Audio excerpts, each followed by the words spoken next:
got asked a question, guys. I got to tell you, I'm a little bit fired up. I was on my way out of the studio. I have come back. You want to know what I just got asked? Is Alex Volkanovski the most underrated fighter of all time? Now, why does that frustrate me? Because my answer is yes. Now, let me tell you exactly what I told producer Ryan. I said I can make a case for it. Maybe if you gave me an hour, maybe I could think of somebody different. But absolutely, I can make a strong case. And Ryan said, well, Chael, hold on. Did you hear my question? I said, is he the most underrated? He said, Chael, he's rated number 1. They have him number 1 in the world. So how can you be number 1 and underrated? Is it an oxymoron? Well, no, it's not. No, it's not. And I know that numbers don't lie, and they've got him at number 1. I appreciate that. Let me give you some other numbers. By a show sponsor called DraftKings, 3-1. That's how big of an underdog Volkanovski was 7 days ago. I'll admit I haven't checked it for 7 days. 3-1. Those numbers don't lie. How do you get to those numbers? Yes, somebody sets a line. They set that line over 2 months ago. Then the money comes in. The line then gets adjusted. It sets itself. It sets itself with your guys' money, which is also a number. Yair Rodriguez, no chance with Islam? Is that what you believe? No chance with Islam. Okay. Because Yair didn't even call out Volkanovski. Just so you understand, Yair was the number 1 contender. He earned that. First round finish over Brian Ortega. He earned it and never called for it because it was Volkanovski. Josh Emmett, number 1 contender, earned it and never called to execute it because the champion was Volkanovski. How do I interpret that? 2 guys are in an argument for number 1 contender. Neither one of them wants to do it. Max Holloway, does he get killed? Max, he gets smashed. 45 minutes of fighting, he 10 minutes. So much Max won against Volkanovski. He won 10 minutes and 45 minutes of fighting. Does Max not, he doesn't do that well with Islam? You sure about that? Brian Ortega, Korean Zombie, Chad Mendes, you sure about that? Jose Aldo, no chance, can't go with him. You sure about that?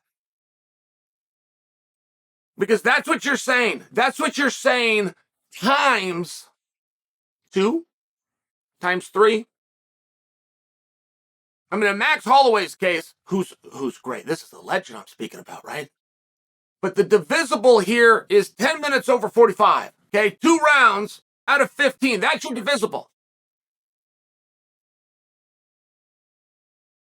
And the denominator comes out and it tells you that is how bad Islam would have to beat Max because that's how much better Volkanovski is. Are you telling me that 155 pounds is more superior to 145? Oh, and by the way, it's not even a question. Oh, and by the way, 3-1? Really? Really? That's a surprise because just before Islam fought his last fight, people said he didn't belong in there. Not only can he not beat Charles, he should not even be fighting Charles. He is not a number 1 contender. He is not beating the right guys. So he goes through Charles. He makes Charles tap. Now, in all fairness, so did 8 other men. The 8 other men who made Charles Oliveira tap did not get talked about this way. Why is it so unique for Islam? Why does Islam get to be the unbeatable force just because he tapped Charles, who 8 other men tapped?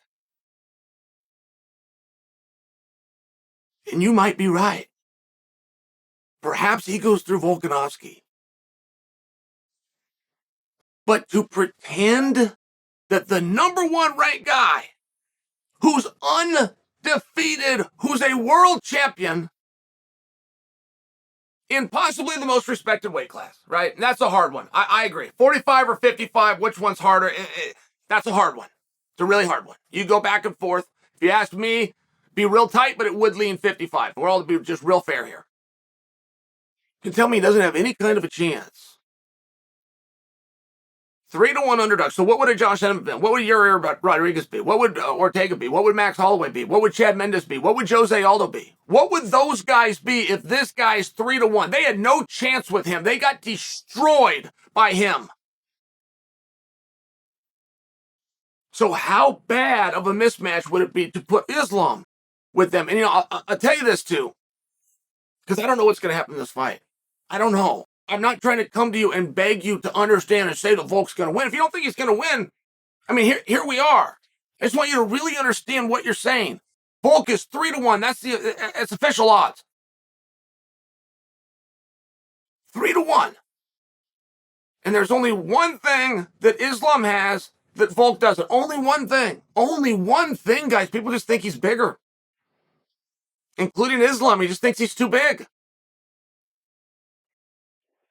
Volk used to be 96 kilograms, which is 211.8 pounds when he played rugby. He's known for his size. He's known for his strength. You've only seen him at 145. You've never seen him with his shirt off at 155. You've never seen him compete.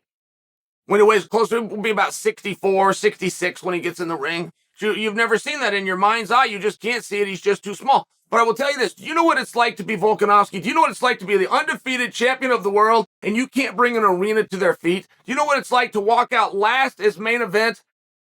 But Chimaev and Burns was 20 minutes earlier, and that's the one that the crowd got the most into. Do you know what it's like to be a main event on pay-per-view and having people get up and they're leaving because they know what the outcome's going to be?